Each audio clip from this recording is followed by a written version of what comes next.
Coming up on this episode, the Warriors have been labelled a dark horse trade destination for Brooklyn Nets forward Cameron Johnson. I'll evaluate his fit at the franchise and look at another trade proposal that sees Golden State land a three-time All-Star.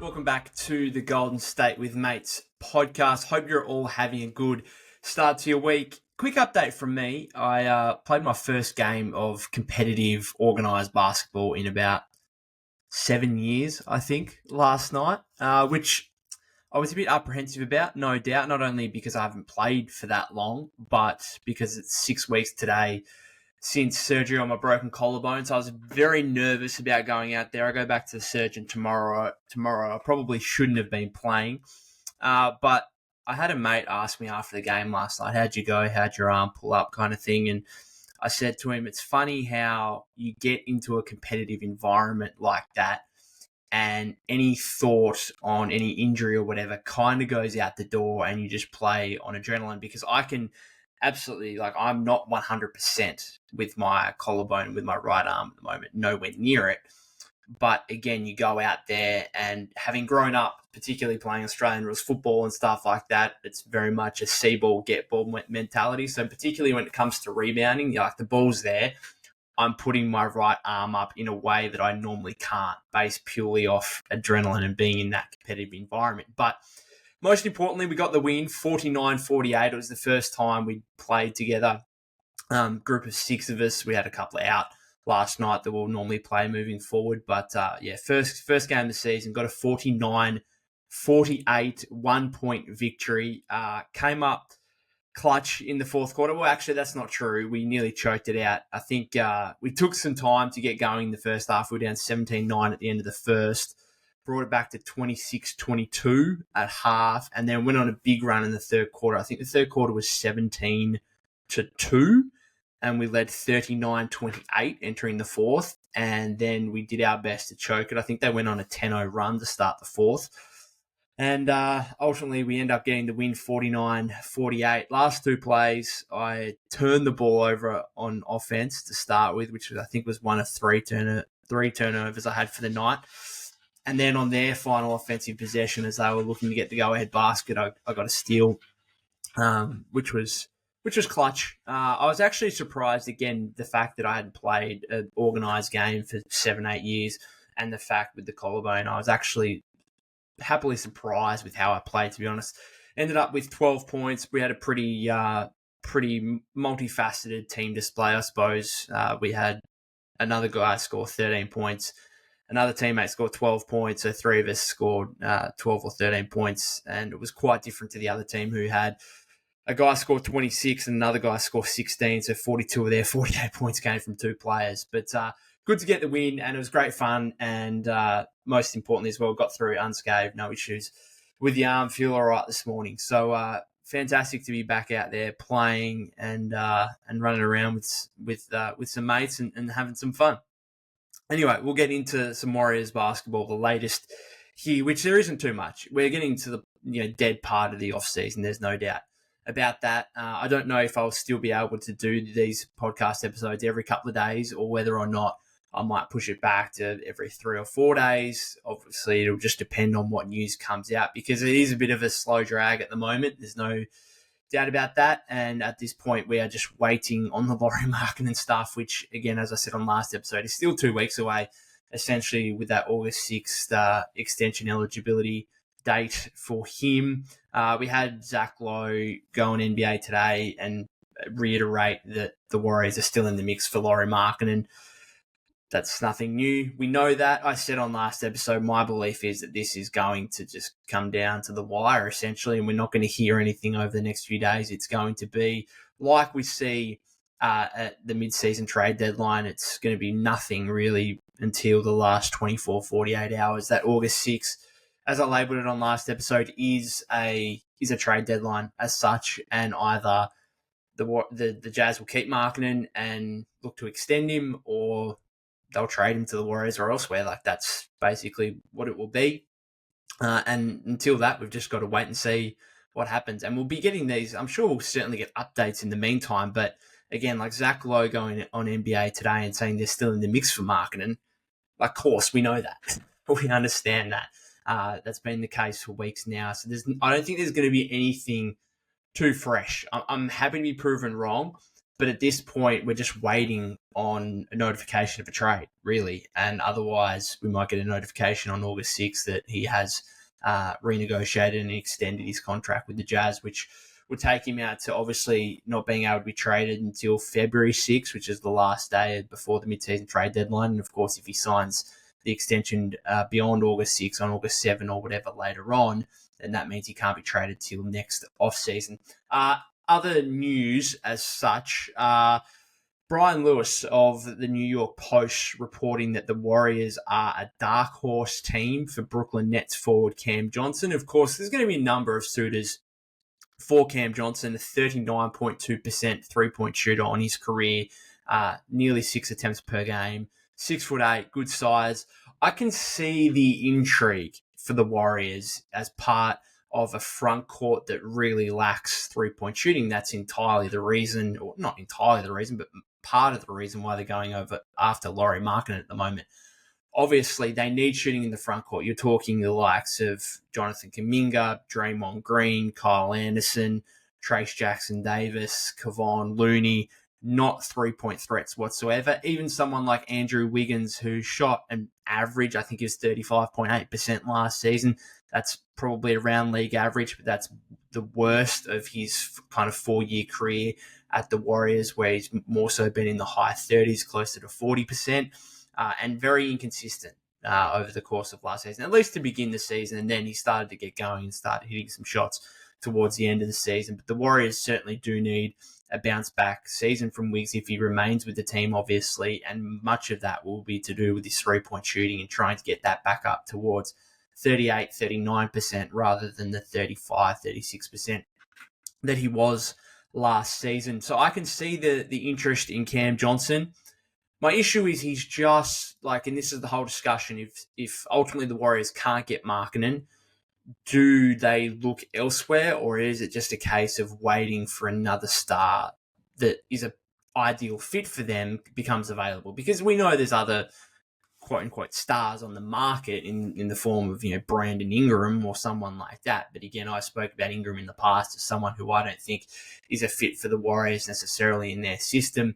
Do they look at, I would classify Cam Johnson as a high-end role player, very good rotation piece. And for the Warriors, again, I get it, they need the three-point shooting. So it is a area or element of need as such. But ultimately, he's still only a role player. And the Warriors have got 13 role players almost. Well, let's not say 13. Let's say, if you're saying Steph is obviously a superstar, Draymond's still a defensive star. And then from there, you've got obviously a bunch of young guys who are very talented, and a couple of those could turn into stars in Pods and JK. But other than that, they've got a very deep rotation of role players, right? Who, fit a role, fit a need for the franchise, but aren't necessarily going to be the difference makers between whether they're making the playoffs or doing anything more than that. So that would just bringing Cam Johnson in would just add another piece to that. Now you could say that, well, we can try and aggregate salaries here. So there's kind of 3 role players going out for one, and maybe Cam Johnson's a better role player than those guys that are going out. Again, fits an area of need in terms of shooting in the front court.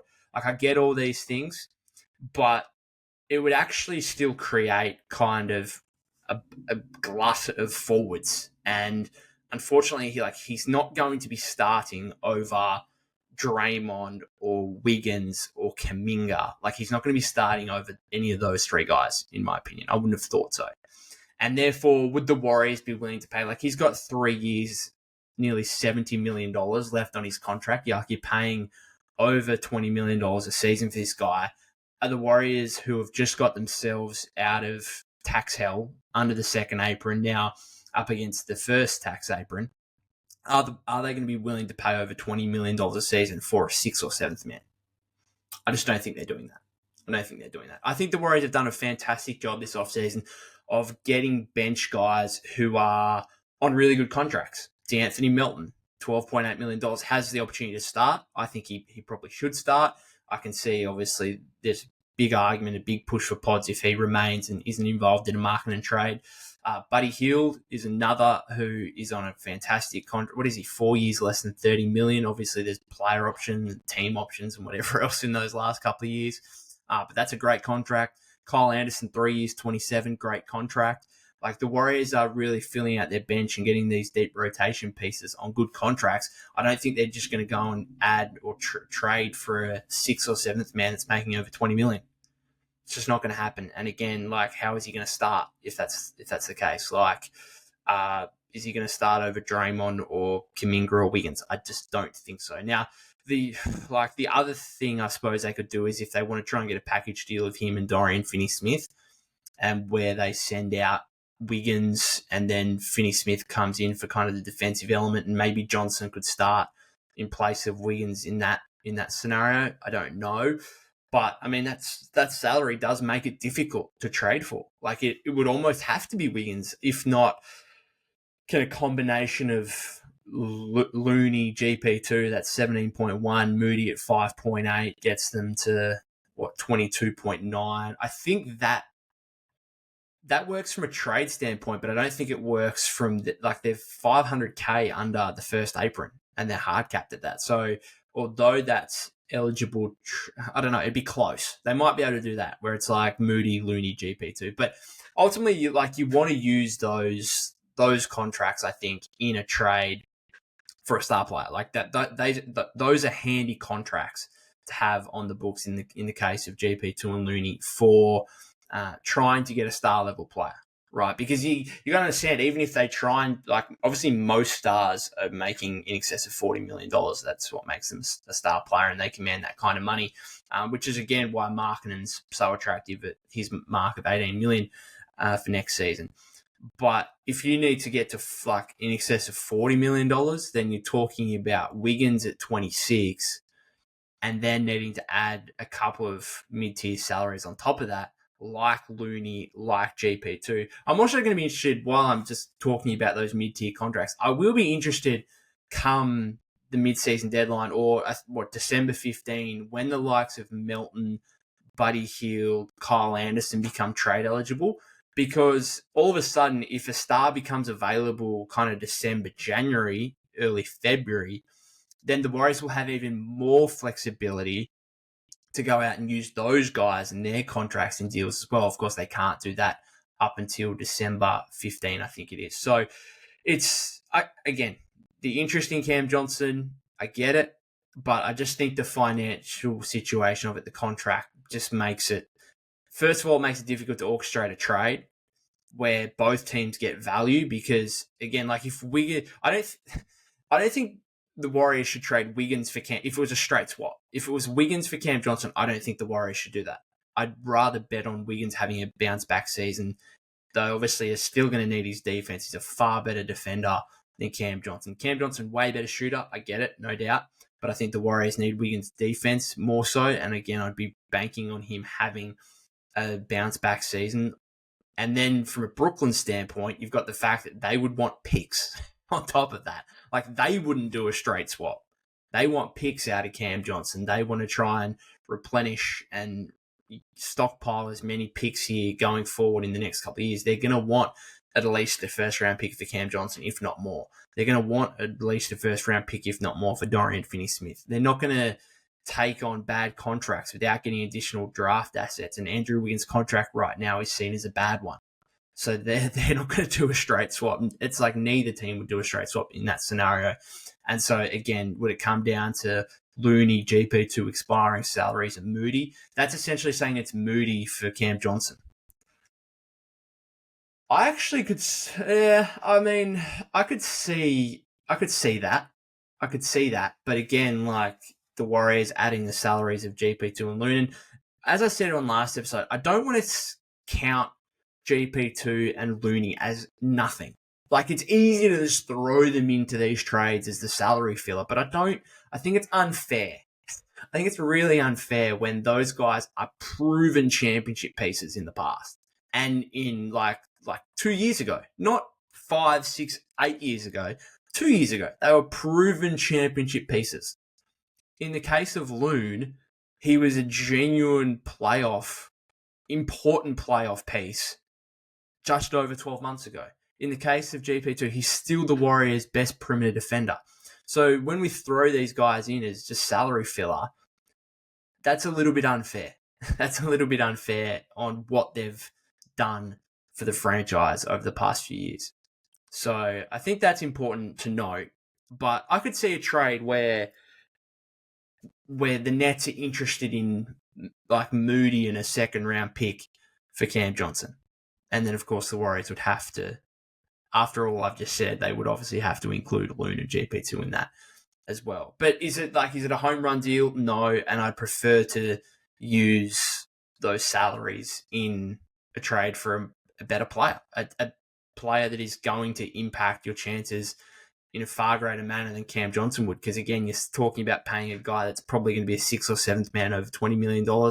Is a sixth or seventh man going to be the difference between whether you make the playoffs or not, particularly when you are a deep team already and you've got 14 guys who could potentially play for you? Like, Guy Santos could go out there and get some minutes next season when the Warriors have got some injury issues or whatever else, and I'm not going to be fretting that, we need to get this guy off the floor. Same could probably be said for Lindy Waters III, albeit I haven't seen him play as much because I don't watch every Thunder game or whatever else. But I've seen him play in the past, and it's like, okay, if he's got to go out there for 5-10 minutes, I get it, right? Like, he could do a job for you. He can stick an open three. They're not your traditional 13th, 14th guys on an NBA roster who are either there just for veteran experience or they're young players you're just never going to play and never going to want to play regardless of kind of injury issues or whatever else. So again, Cam Johnson, it just doesn't... There's the positive of the three-point shooting and the Warriors needing that in the front court. It's just there's too many other issues for that to be genuinely worthwhile. The other trade proposal that I wanted to outline here, I wrote about on bluemanhoop.com earlier today. Colin Loring of Heavy Sports proposed a 3-team trade that involves the Warriors and the Jazz that sees Golden State get an all-star forward, but it's not Lauri Markkanen. So this is it, proposed here by Colin Loring of Heavy Sports. The Golden State Warriors would get Julius Randle and Jericho Sims from the New York Knicks. The Knicks would get Kevon Looney, Colin Sexton, and Walker Kessler. And the Jazz would get Wiggins, Moody, and Miles McBride from the Knicks. Okay, let's look at it from all three standpoints. First of all, the Jazz. Why would the Jazz move Walker Kessler and Colin Sexton and take on Andrew Wiggins' contract and not get picks in return? Now, I should note that in his proposal, Loring said that the Warriors would probably have to give up picks and those picks would probably go to the Knicks in this scenario, but he didn't actually specify what picks that would be or how many or whatever else. So let's assume that there's some picks going from the Warriors to the Knicks. But if there's no picks going to the Jazz, why are the Jazz giving up Walker Kessler, Colin Sexton, and taking on the remaining 3 years of Wiggins' contract and not getting picks for a team that clearly wants to continue stockpiling draft assets? This is a team that has already reportedly declined an offer for Walker Kessler that involved 2 first-round picks. They declined that. Why would they do this deal? Why would they do this trade without getting any picks in return? The only, and this has been incredibly glass half full, the only semblance of reasoning you could give is that they re-sign Markkanen, or give him an extension, and actually want to be a competitive team.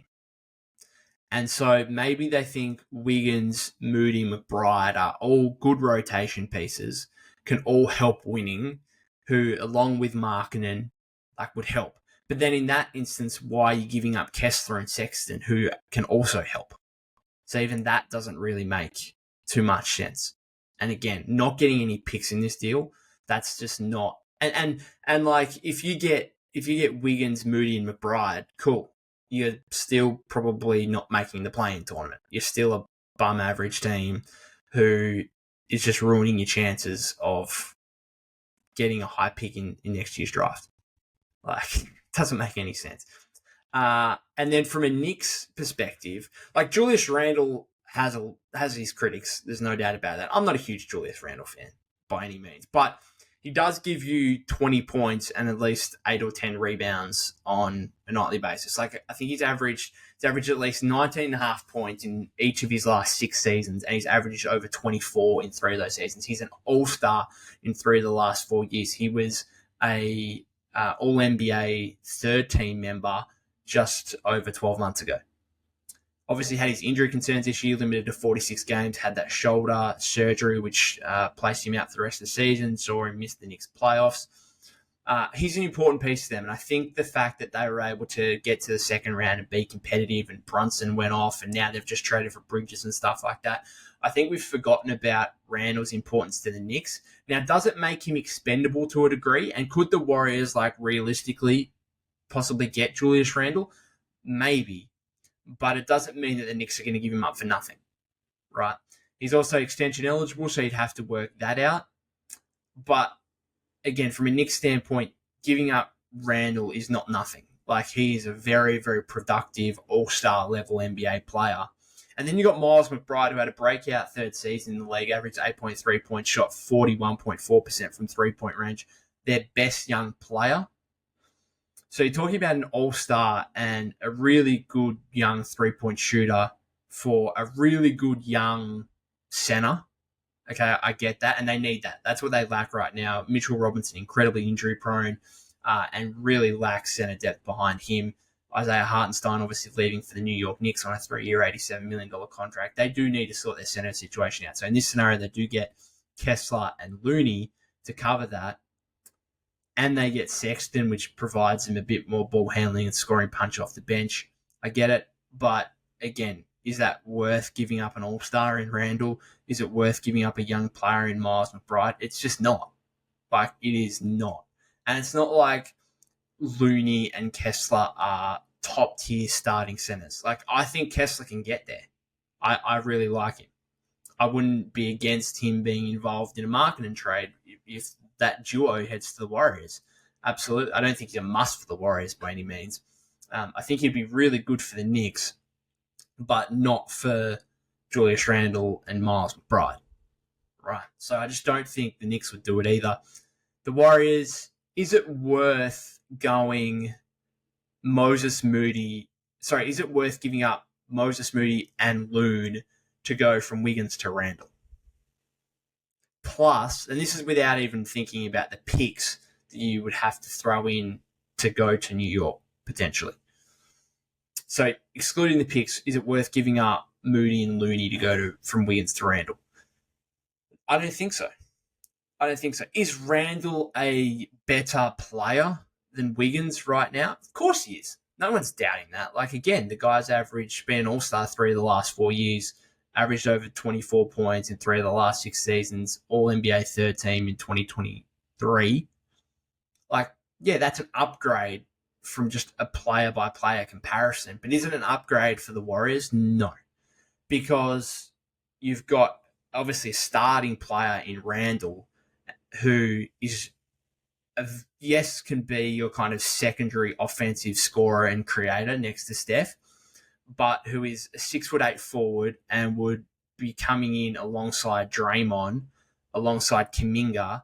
All of a sudden, you've got 3 guys at between 6'6", 6'8", who are all just genuine power forwards because they're not good enough shooters to be small forwards, and they're not quite big enough to play full-time minutes at center anyway. Like, you could close lineups with Draymond and Randle, absolutely, but you don't necessarily want to be starting that way. And I think you would have to start that way. You'd be bringing in Randle as a starter, and obviously Draymond's a starter, albeit Josh Cornelison and I had the conversation a couple of weeks, or last week or whatever, about whether or not Draymond could be coming off the bench at some point in the near future.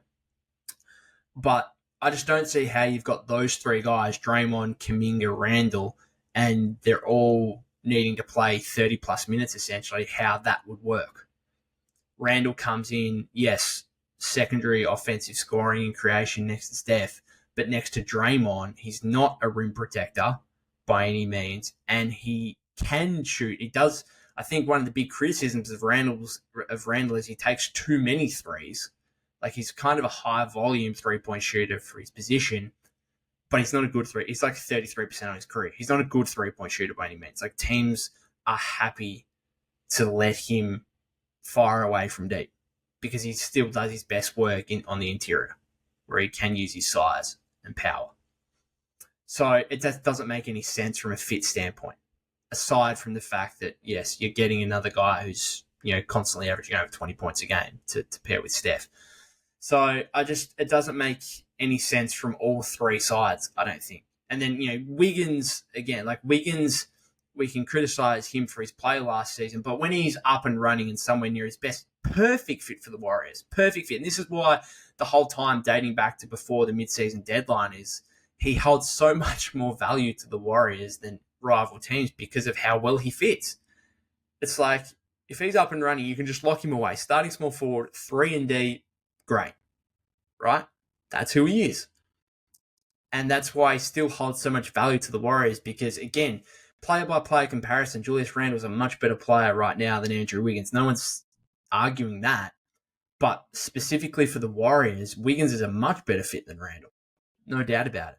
So this is a genuine, and I don't want to be too critical of trade proposals because I could probably hardly come up with any better. And maybe I will next episode. I'll see what I can do. Maybe one that involves Randle going to the Warriors. I don't know. But this is a trade where genuinely all three teams would probably say no. And I don't know, maybe all three teams saying no is an indication that the value actually isn't that bad in some weird way, if that makes sense. Like, if all three teams are saying no, maybe it's about right. I don't know. But it doesn't change the fact that all three teams would probably say no. And so it was as I was looking through it, I was trying to make sense of it from all three sides, and I just couldn't. I don't know how the Jazz do the deal without getting picks. I don't know how the Knicks give up an all-star level player and get 3 role players in return, albeit in a position of need with Kessler and Looney as centers. And I don't see Randle's just not a fit on the Warriors. He's just not. And I just don't think it's it's worth giving up Moody, Looney, and the picks you'd have to give up as well to go Wiggins to Randle. It just doesn't make any sense for me from either of the three sides. So anyway, I'll finish it up there for this episode. Thank you very much for listening or watching. If you haven't subscribed to the YouTube channel already, that would be greatly appreciated. Hopefully this episode can get us over 700 subscribers as we try and get, ideally, I think the goal at this point is to try and get to 1,000 by the start of next season. Now, that might be difficult with things obviously quieting down a bit over the offseason here, but who knows, a marketing trade to the Warriors might refuel that a little bit. If you haven't followed me on X/Twitter, you can do so there at POC252. That's POK252. And other than that, guys, hope you continue enjoying your week, and I'll see you on the next episode.